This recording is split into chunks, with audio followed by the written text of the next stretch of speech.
एक गांव में एक पुरानी हवेली थी जिसके बारे में अजीब बातें कही जाती थीं। लोग कहते थे कि जो भी उस हवेली में गया वह कभी लौट कर नहीं आया। गांव वाले उसे बंगाली में मौत की हवेली कहते थे। एक बार की बात है, एक राहुल नाम का जिज्ञासु लड़का इन बातों पर यकीन नहीं करता था। उसकी हिम्मत ने उसे एक दिन उस हवेली तक पहुंचा दिया। दरवाजे पर टूटा हुआ ताला लटका था, जिसे हल्का सा धक्का देते ही दरवाजा चरमराकर खुल गया। अंदर घुसते ही ठंडक का एक झोंका उसके रोंगटे खड़े कर गया। दीवारों पर धूल जमी थी और मकड़ी के जाले लटके थे। जैसे ही राहुल आगे बढ़ा, उसे कहीं से धीमी सी फुसफुसाहट सुनाई दी। राहुल ने कांपती आवाज में पूछा, कौन है वहाँ? राहुल ने देखा कि एक कोने में खून के धब्बों वाला दरवाजा था। उसके ठीक नीचे एक पुरानी डायरी पड़ी थी। राहुल ने उसे उठाकर पढ़ा, जो इस दरवाजे के पीछे गया वह कभी लौट कर नहीं आया, पर सच जानने का साहस है तो कुंजी सामने वाली मूर्ति के नीचे है। डर के बावजूद राहुल ने हिम्मत करके मूर्ति के नीचे देखा। वहाँ सच में एक चाबी रखी थी। कांपते हाथों से उसने दरवाजा खोला। अंदर घना अंधेरा था। जैसे ही उसने कदम अंदर रखे, दरवाजा जोर से बंद हो गया।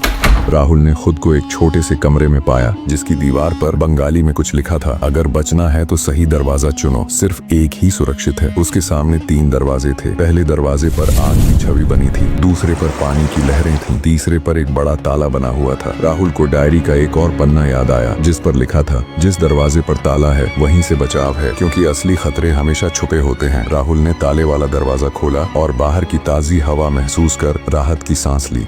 सीख, जिंदगी में कई बार आसान रास्ता चुनने के बजाय सोच समझकर सही निर्णय लेना ही सफलता की कुंजी होती है।